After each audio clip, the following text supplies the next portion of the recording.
So let me start by telling you who I'm not. I am not a Civil War historian. I am not. I took this journey somewhat reluctantly because I had a most delightful couple show up at my library one day last summer. So all of this is thanks to Carol and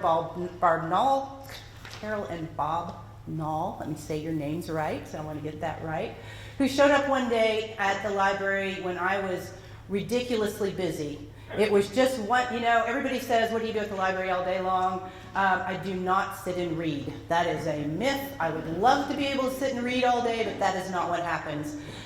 So that particular day was busy. We just had a lot of things going on, and the Nalls came in, and they brought this curious little manuscript with them. And I knew the minute I saw it, it was something really important, but at the time, I couldn't even see what it was. I just said, that looks so interesting, would you let me copy it? And they graciously allowed me to copy this, and it's just sent me on a journey that I never expected. So I thought it was a little story about a young woman that lived in and around Loudon. And it just says at the top of the diary, it says, Hackberry, Roane County, East Tennessee. So we thought immediately, Hackberry Street. It's got to be Hackberry Street. And so Jim and I went on a little journey looking for where this could possibly be. And the more we read and the more we looked at this, the more we figured out it had nothing to do with Hackberry Street at all. It had to do with a section of, and now I'm going to grab a map here. It had to do with a section of Loudon County now, and at the time this was Roane County, which made it even that more confusing because Loudon County didn't become Loudon County until 1870. So there's a little section in here that comes down, and this is going to be Riverview Golf Course, and Bud Guider lives down here, if you know that, and there's the Vineyard Cove is up in here. So this is this area up in here, and the more we got to look in, and the more we got to dig in, and the more we got to researching, we figured out that the Andersons lived up in this area right here, and Lizzie's dad, Joseph Anderson, ran a post office there from 1854 to 1868 in that area. So we thought, okay, well that's a cool story in there. So when we got to digging more and researching more, we realized that Lizzie Anderson, where her dad's farm, was where the Battle of Huff's Ferry took place. It was in her yard. And she writes about, at the beginning of the diary, she talks about, how things are happening, how Lincoln gets inaugurated, how Pa, she calls her dad Pa, took us a minute to figure out who Pa was. Pa was Joseph Anderson, who was from Sullivan County. Pa was going to go to Sullivan City, and he might go to Washington City to see the inauguration of Lincoln. And the more we read, they were like, these are some important people in this area that have a connection enough to be able to go to the inauguration. Now, Pa doesn't make it to the inauguration because I guess just travel-wise, he just didn't get there. But Pa was a real entrepreneurial man. He had a dry goods store in Hackberry Bend. He had a warehouse in Hackberry Bend. And they ran their house sort of like an inn or a boarding house. People came and they ate and they would spend the night. And it was just like travelers that would come through would stay there. And she was always talking about different people staying there. So on page 1 of this diary, just page 1 alone, there are 20 local names. So we thought it was a little local story. There's 20 local names. There's the Hotchkiss family and the Colic family. They go on a partridge hunt with the Browders. And so they're all local Loudon County names. And all of these people then headed off to war. And she talks, the Anderson family were a Union family. But Lizzie, at no point in time does she say, oh, those Hotchkiss people, they're rebels. She doesn't do that. Everybody is just neighbors and they're friends, and she's worried about all of her friends. And she talks about, so we kind of, this isn't really funny, but it's a joke. She'll be riding along and she'll say, the weather was pleasant. We had this person over for dinner, and Maggie Huff came over and brought the girls. We planted 400 cabbages, and Abe Bogart is dead.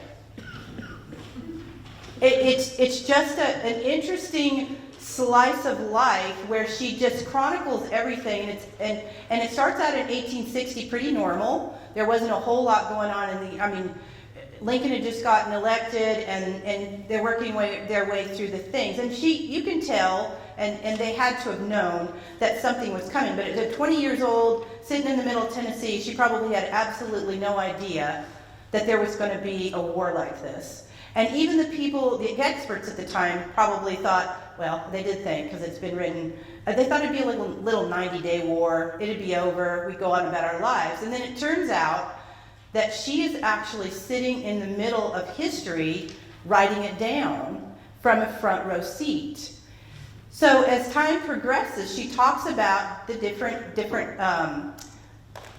things that are chronicled actually in the official reports. So there's 120 volumes. I don't know if you've ever seen the War of the Rebellion, 120 volumes. I mean, it's voluminous. It just goes on forever.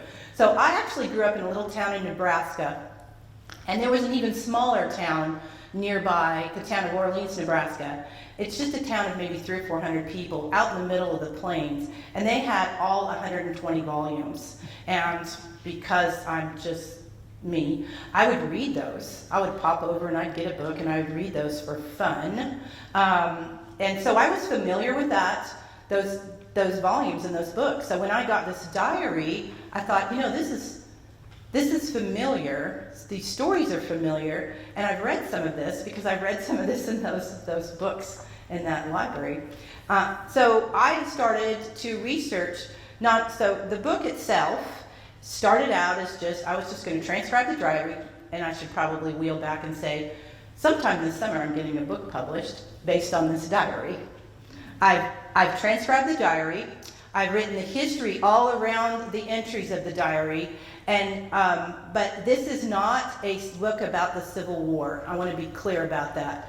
This is a book that has a backdrop of the Civil War.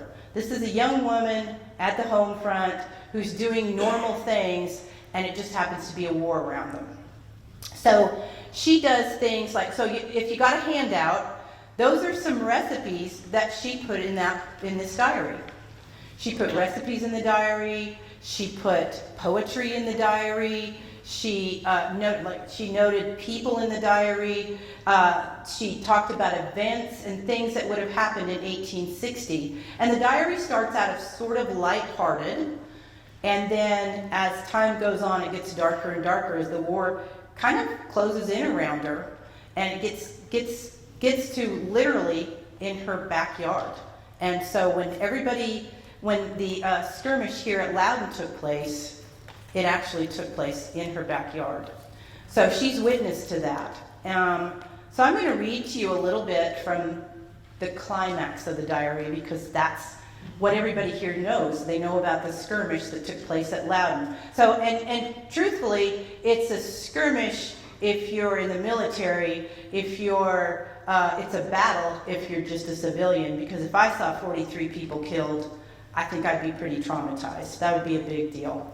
So this is actually, the Battle of Loudon, the skirmish at Loudon, took place November 13th and 14th.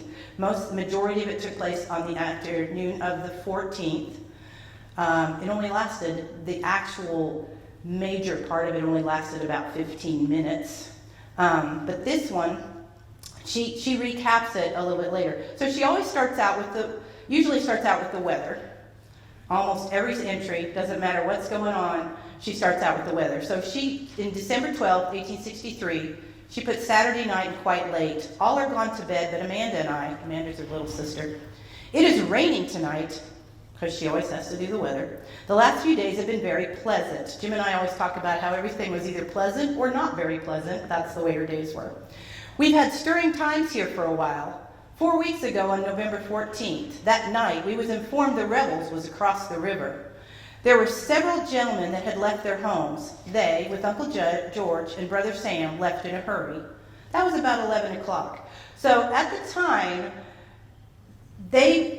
soldiers were allowed to just conscript anybody into the army. So if you were standing around and you weren't doing anything and you were the right age-ish and you were a man, they could just take you right on into the army. So she talks a lot about how her brother or neighbors or had left to go to Kentucky, or they left to go to somewhere so that they weren't conscripted.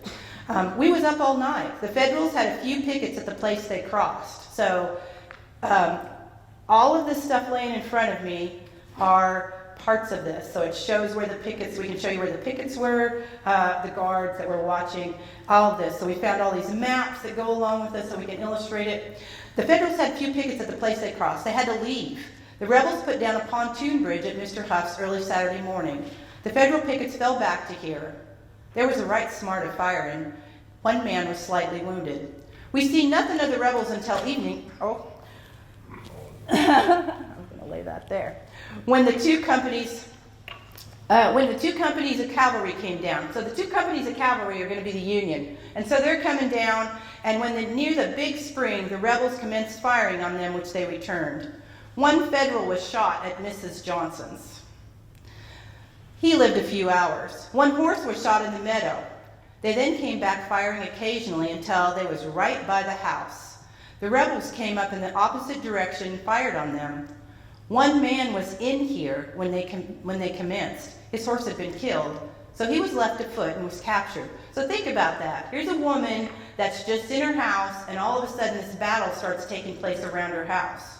And not only is there fighting going on, but there's people coming into her house. And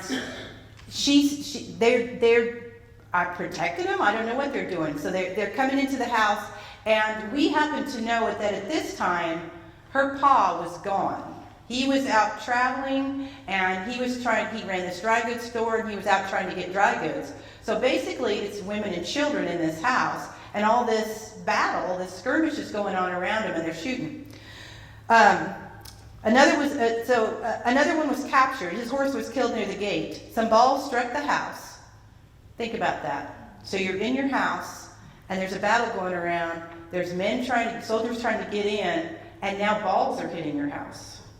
So you know that they had to be petrified to have this going on, and to be mostly, it was her and her sisters, and her younger brother had taken off.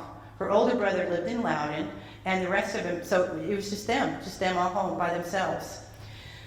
One man was badly wounded. He got into the house in an hour or so. So she can see him out there wounded and watch him as he tries to get in the house. And there's probably not much they can do to help him. They just have to watch from the house because they are in danger themselves. He had a bad time. He was shot through the breast, and the ball came out through his shoulder. But few thought he could recover. But he's pretty fast improving. So this is a month later. He's been going around for more than a week. He's complaining right smart tonight. His name is Burl J. Smith. She names them. She names the people. So it goes from being a skirmish at Loudon with random regiments and soldiers to a guy by the name of Burl J. Smith. So she makes it really personal. And I've taken the time to go hunt up who Burl J. Smith was. He was considered captured, even though he spent the next 3 or 4 months at the Anderson house. And it says he belongs to the 11th Kentucky Mounted Infantry. So a good many rebels came on that evening, and on about a half a mile, but they double-quicked through the field, and directly here came the Federals in force. They marched through the field, some onto the ridge. They followed the rebels some distance, and the shooting was pretty fast for a while. The rebels using their artillery in the fortifications at Loudon.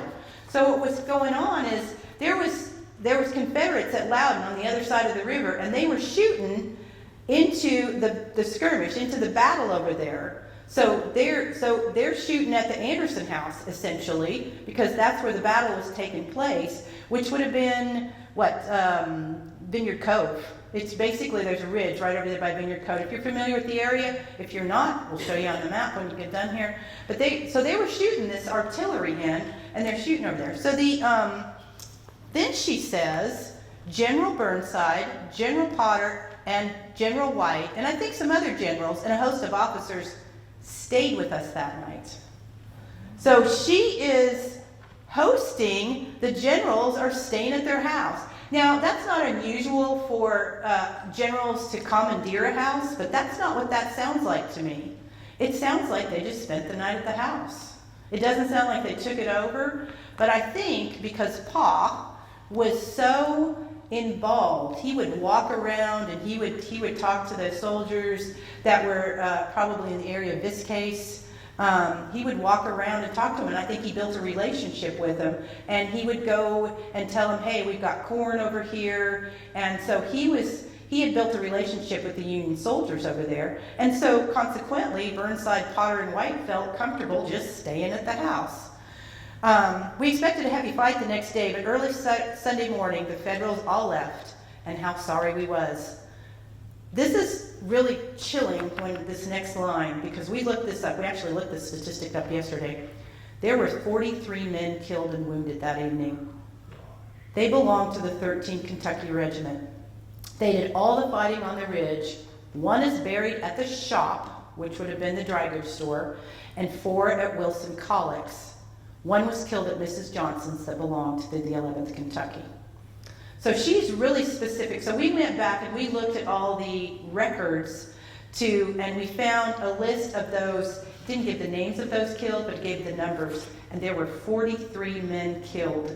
So she knows for sure, and she was there. So we kind of wonder, how did she get, in that particular case, she probably thought 43 graves. Or she talked to somebody and they said there was 43 men that were killed.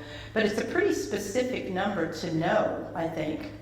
So on December 26th, she writes, it's been some time since I've written. We had no more news from the Army for some days. Mr. Smith, that's been staying with them, is improving fast. He stirred around too much and was very poorly for some days. He is up and about again. It's been a rather dull Christmas, though we had some fun. I enjoyed myself first rate. So the next sentence, because we've done some research, Colonel Hobson of the 13th Kentucky and another officer came down the other day and went to look at the place where they fought. They took dinner with us. Well, the reason why Colonel Hobson, who was a colonel at the age of 19 years old, came is because they came to get a head count on how many bodies there were. Because he and his regiment went back and they made arrangements to bring back 43 coffins to bury those people. And then they spent the night with them. So it's late, all in bed but Amanda and me, but I forgot there's nobody gone to bed but Sam. All of us but us 3. Mr. Smith is over at Mr. Collett's, I think, and I expect will stay the night.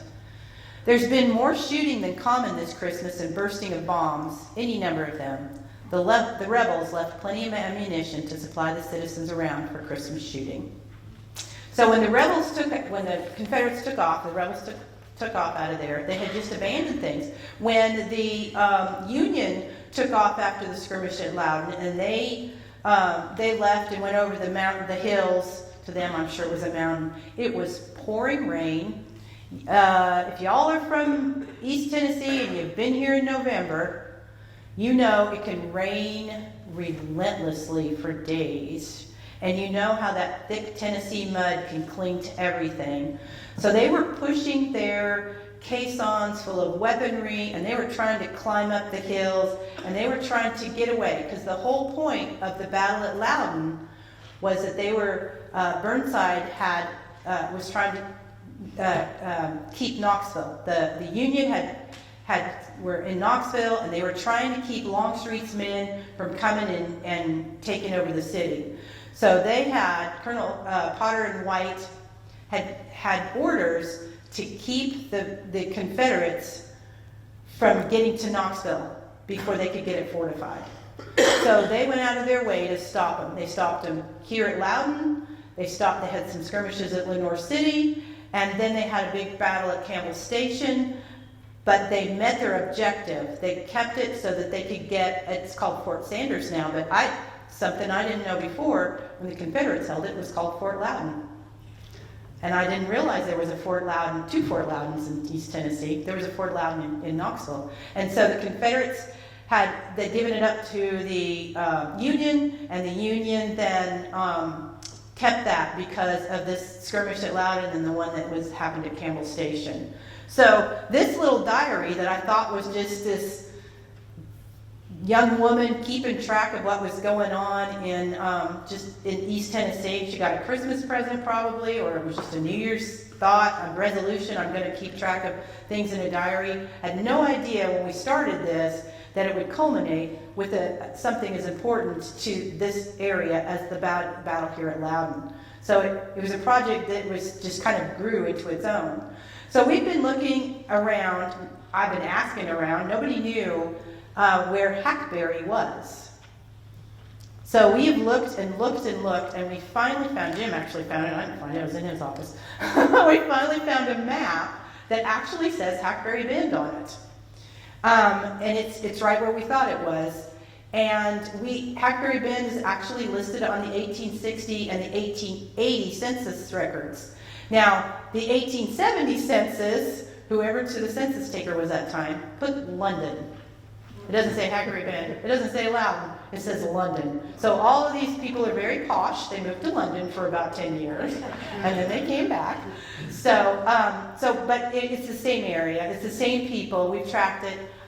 So I have taken time to transcribe the 1860 census with all the Hackberry residents on it. So everybody that would have lived in Hackberry Bend, I've got them chronicled. I'm working my way through all of the individuals that are named in the book. So I'm writing a short bio, just short bio, because like I said, on page 1, there were 20 local names. And these are names, if you're from here, you're going to recognize because they're still places, like Hotchkiss Valley Road, Browder Hollow, that's over there. So all of these places are still around, and there's people in generations that are still here, that still live on the same family. There's an Alexander, Mrs. Alexander. We just actually read poor Mrs. Alexander died. She was in Knoxville. She's been ill for a while, but she finally succumbed. But they went to Knoxville when everybody left for this battle. So it's fun for me. I'm not from here, if you could tell by the accent. Now I can reckon and fix it with the best of them if I need to, but I'm from Nebraska originally, and so for me to learn all of this in this area, all of these people here have now kind of become my kin, my ancestors. I feel really close to the people that were named in the diary and the people that we have tracked through all of the 4 or 5 years that she wrote. At the very end of the diary, she actually, even though their family is a Union family, her pa, about 1862, actually goes and buys 8 slaves, which sort of surprised me. But common, I guess. So at the end of the diary, she writes about how all of them were emancipated and how Celia, who had been with them for years, got to go be with her husband. And I thought that was a really cool way to do it. And she had this diary that she'd been writing on since 1860, and she puts 2 short entries for 1865. One is to talk about how they emancipated their slaves, or the slaves were free at that point in time. And then the second one is she just chronicles, she goes back to, "'Twas a pleasant day, this is some of the things that we did, Pa's gone to buy stuff." Well, actually no, because Pa would have been dead by then. But she chronicles all just their day-to-day, who's home for the evening, time for bed, and then the very last line is, "There's nothing more to do." So I thought that was a really fitting way to end this book, is there's nothing more to do. But there is not, for me, nothing more to do, because this is just that project that just keeps going. So I call them my side quests. Every single time I think that I'm done, we find another bit of information. And I have to give a shout out to Henry Huff. Because of Henry, we have found out so much more information and pieces. And so this picture that's up here, that's sitting upright, we can't swear 100% that's Lizzie Anderson, but because of how we found it, where we found it, and the stuff around it, the date of the picture, all of that, there's a really good chance that that's Lizzie. And we feel like she is if it's not her, she's a really good representation of who that is. There's another picture that's laying flat on the table when you come up here and look, of a dry goods store, which probably would have been, I can't swear it's not Joseph Anderson's dry goods store, but there's a dry goods store that represents that. But what we do have up here that I can say for sure, I'm going to pop over here. This is Lizzie Anderson's daughter. We know that. It says it on the back. So that is her daughter. We're 100% sure that that's her daughter. This is Lizzie Anderson's niece. This is Addie Anderson. So one of the things about the Anderson family that is super annoying is every single family, every cousin, had an Addie. Every brother had an Addie. Every sister had an Addie. Everybody had an Addie. So this is Addie Anderson. I'm pretty sure this is her brother John's daughter, Addie. But it doesn't say Addie Anderson, daughter of John on the back. But I'm pretty sure by the date of the picture and where we found it and how we found it that that's Addie. I am hoping, and I can't prove this, but I'm hoping that that's Lizzie's brother. Because her brother John he was a Union soldier for most of the war. And this was also in the same general vicinity as all the rest of the stuff that would have been the Andersons. So let me tell you who Lizzie Anderson is, or should I say who Lizzie Anderson became. So Lizzie married a Huff. She married William Yates Huff's son, James Huff. And William Yates Huff is a name that goes back in Loudon County a long ways, and they were related to the Tunnels, and William Tunnell was the first settler on this side of the river in Loudon. So she married into a prominent family, the Huff family here. And because of all of that, and because of the meticulous care that her granddaughters did, we have this story because they saved this diary. So their granddaughters, so Mabel Huff Littleton and Elizabeth Littleton, had this diary. Now, as much as I hate to say it, this diary was actually rewritten from the original. I can tell by the handwriting on it. But the Littleton sisters had a fire in 1865, and it's amazing to me that one of the things that they thought to save out of that fire, was this diary. And because of that, we now have this little story about the Battle of Huff's Ferry. So, there we go. And do we have any questions? What Yes. union group did her brother belong to, you know? What did what? What union group? What's that? What union group did her brother belong to? The 1st Tennessee. Oh, First Tennessee, okay. Uh-huh. The 1st Tennessee Regiment. Volunteer Regiment. Well, you know, General Hobbs was born in Greensburg, Kentucky. Yeah, we've researched the heck out of William Hobson. I've been to his house. Have you really? Yeah, it's a museum now, isn't it? No. They've not turned it into a museum? I'm from Greensburg, that's why I know. Okay. Riverview? Is it Riverview House? There's one over there. By the railroad depot. That's his brother. That's his brother? Okay. Yeah. Yeah. Is there a cemetery at Hackberry Bend where these people are buried? So that's a really good question, John. So most of the people at Hackberry Bend were removed to the Chattanooga National Cemetery.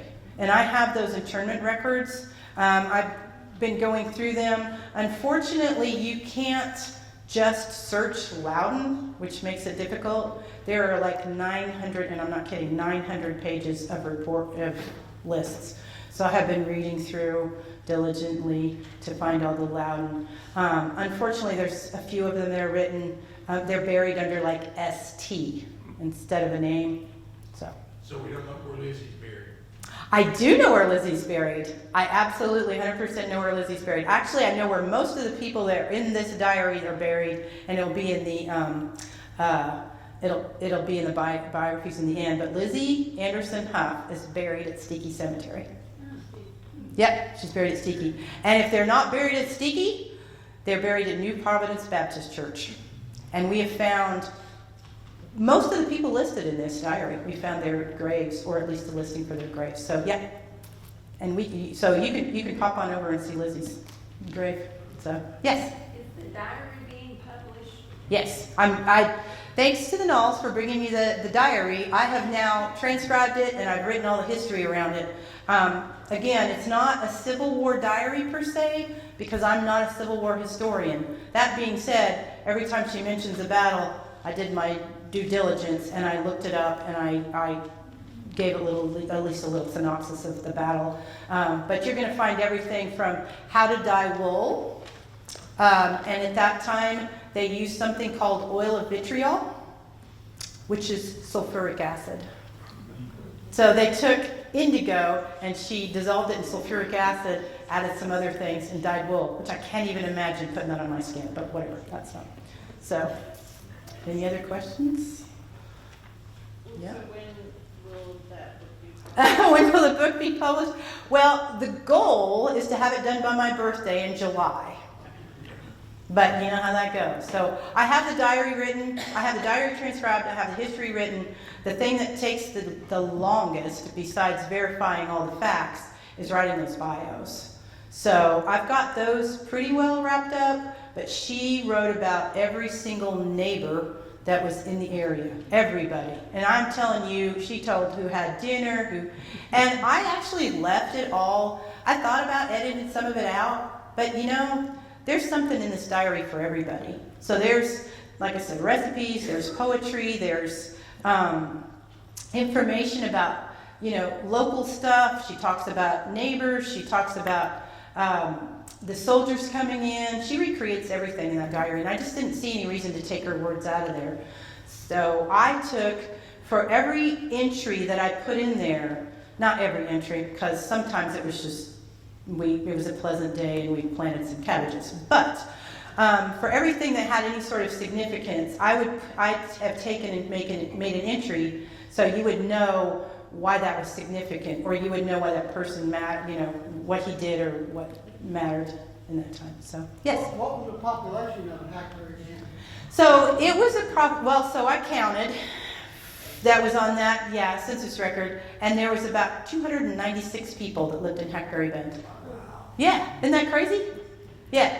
Of those 296 people, an awful lot of them got killed or died from cholera or tuberculosis, because that's what the diary starts to get darker as the disease of the day came in, and as the family members got killed, friends got killed. Abe Bogart is dead. We've said that I don't know how many times. That's kind of our thing, because she'd be riding along and it's just sort of the day to day, and then all of a sudden it's like, what was it? Samuel Hotchkiss went to the train station at Lenore's to meet the train to pick up his son Robert, and unfortunately Robert died at Camp Chase.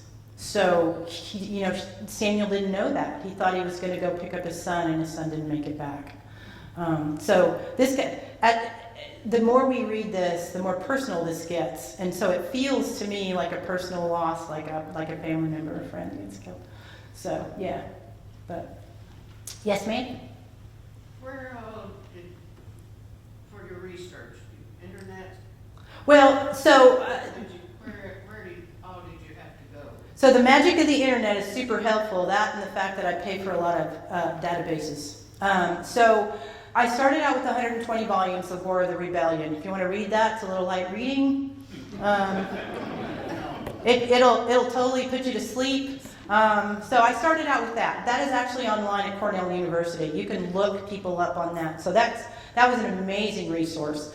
Of course, U.S. Census records. So I recommend Ancestry, because I can just pop on Ancestry and I can see original U.S. Census records, or I can see original birth and death records. So I was worked my way through. Ancestry has a thing called Fold 3. If you've ever been on Fold 3, so all of these soldiers, Burl J. Smith for one thing, Will Wright is another one she names, a guy by the name of John Gott, who unfortunately John, when he got killed, was buried. He was a Union soldier that got buried by the rebels. And so they just put him in a shallow grave and threw him over here at Mrs. Johnson's, and he was done.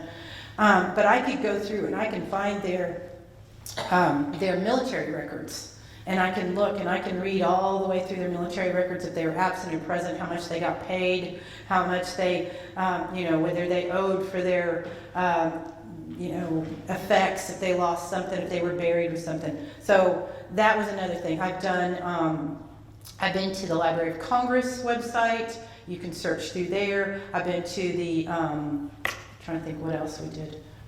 But luckily everything's online now, and so I can search through that. So yes to the internet question, but at the same time, a lot of that's just the official reports in the War of the Rebellion section is amazing if that's something you want to look at. And we found too that Longstreet's account, Burnside's account, General White's account, all of them correspond exactly with what Lizzie said in her diary. So it was cool to be able to see an official report and then see her first person. That was really neat to see. Yes? At what stage of her life did the diary end? So she started writing it at age 20 in January when she was 20 years old, and she concluded in 1865, so she would have been 25. And she gets married a couple of years later. So at the end of the diary, the Civil War ends in 65. Her dad dies in that time frame.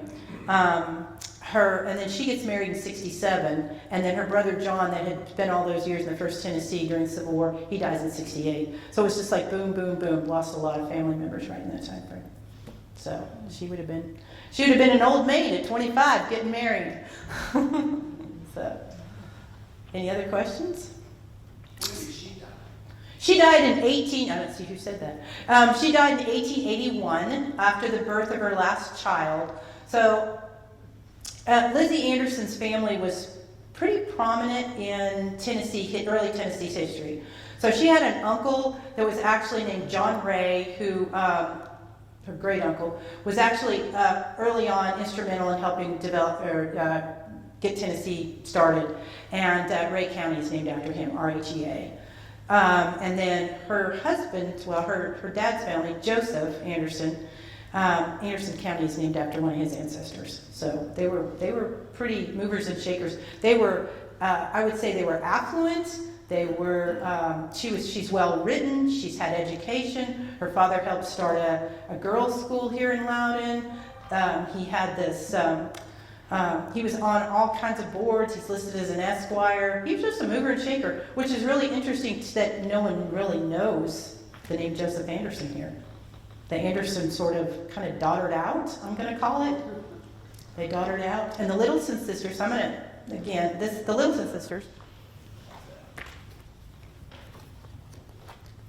The Littleton sisters was the granddaughter of Lizzie Anderson. And these two women never married. They just stayed home. And they did all sorts of really interesting things. So this article here, 48-year Sunday School Award for Miss Littleton.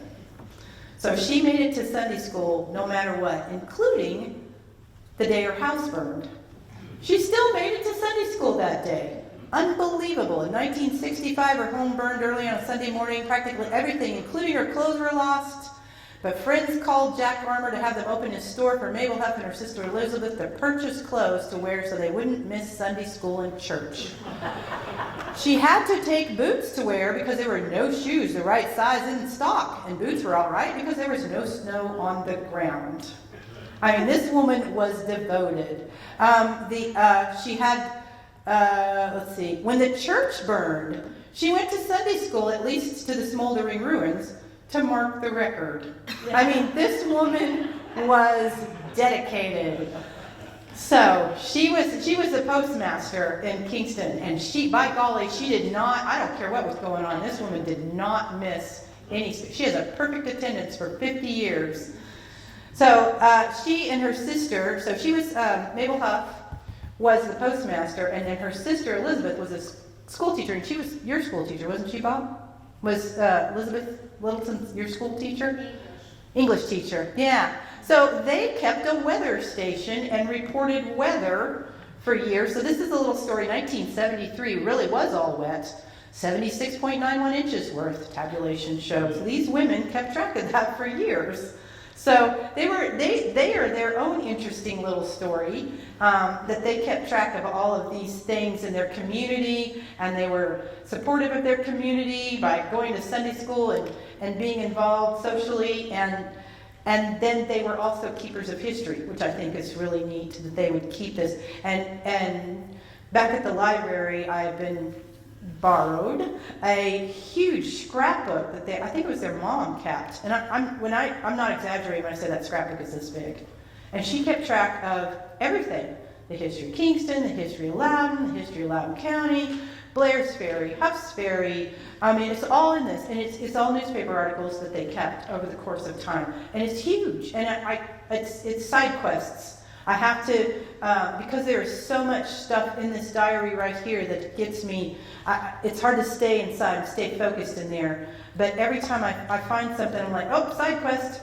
I've got to push this over this on this whiteboard because I've got another side quest to look up later when I get done with this project. So, Okay, that leads to my question. yes, Henry?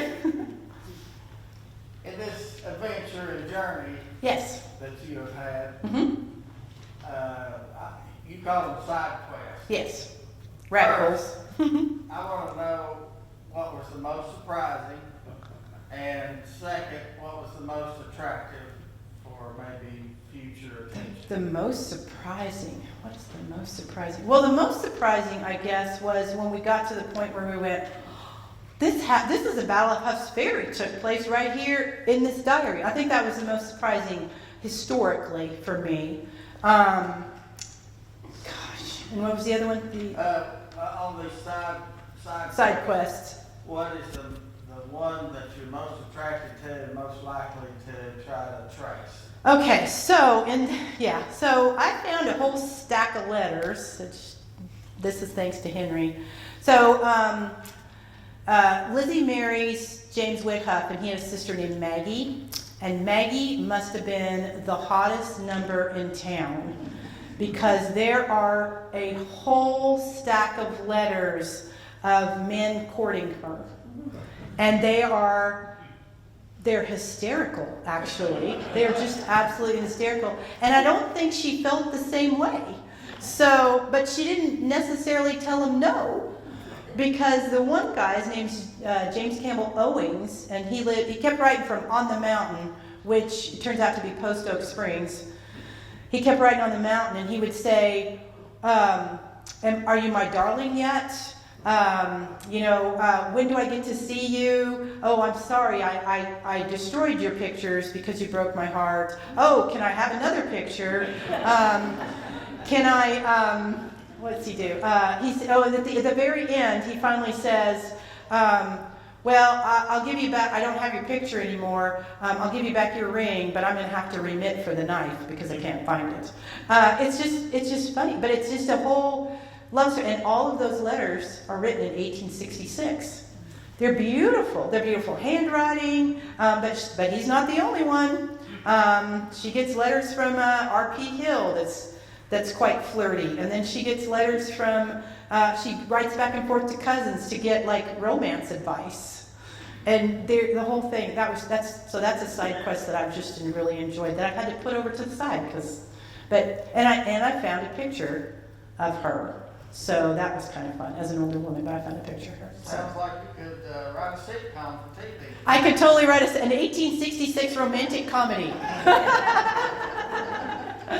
Yes, Maggie Huff. So yeah. So and she ends up marrying Abe Bogart's brother. Abe Bogart is dead.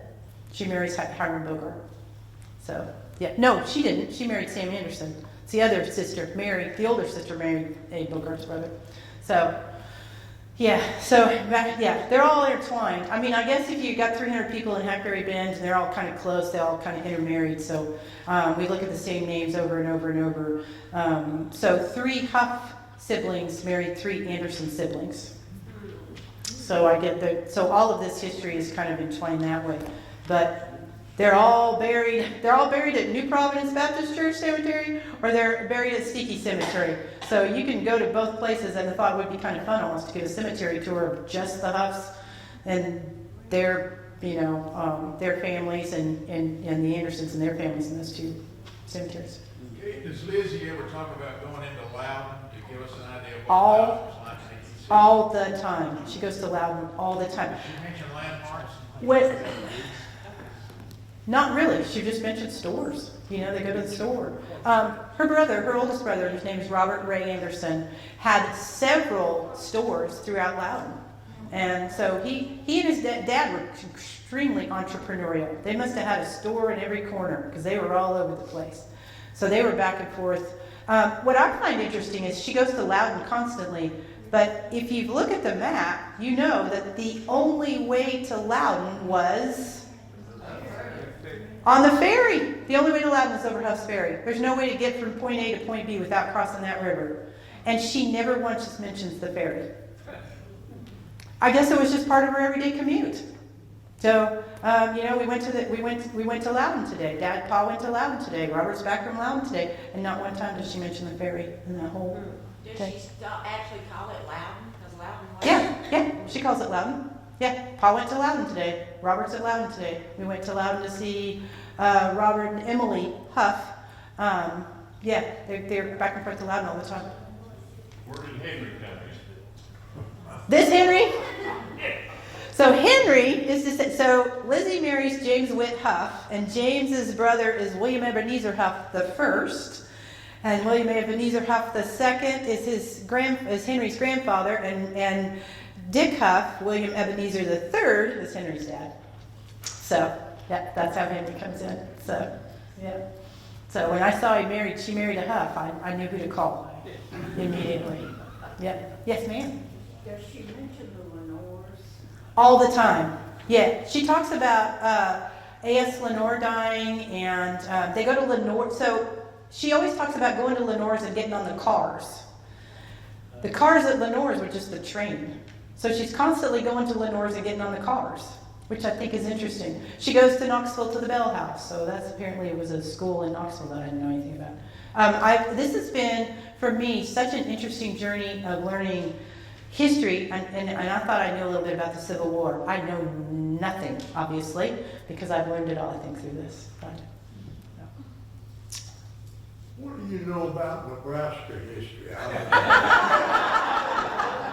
What more pertinent question, what brought you to Tennessee? Oh, well, What are you doing right? That's it's a complicated question. I moved out to Tennessee and got married, and I've since divorced. So there you go. But yeah, I stayed, and I stayed. Yeah, I stayed here in Tennessee. So, and I will stay a lot longer because I am. So my name is Kate Claubough, but on May 4th it will change to Kate Brewster. So I'm getting married. Was there any Prater name in there? Was there a Prater name or ATL? We didn't see a Prater name. No. Prater Fair. No Prater names over in there. Nope, that's probably the only one she didn't get was the Praters, because she pretty much listed everybody else. So we have a picture of Lizzie's sister's name was Rachel, because Rachel seems to be a name like Ada. Everybody had an Ada, everybody had a Rachel. She had a sister named Rachel, married a Crowder. So we have the Crowders in the back here, and we have a picture of her husband. It looks just like Brad's dad. Is that who that picture was? Crazy. Yeah, it was so crazy to be able to find these. So, any other questions? What I have up here at the table, there's some maps so you can see where Hackberry Bend was if you're not familiar. There's some pictures up here. There's some official reports. One of the things that I think particularly is cool, and I found it at Henry's house,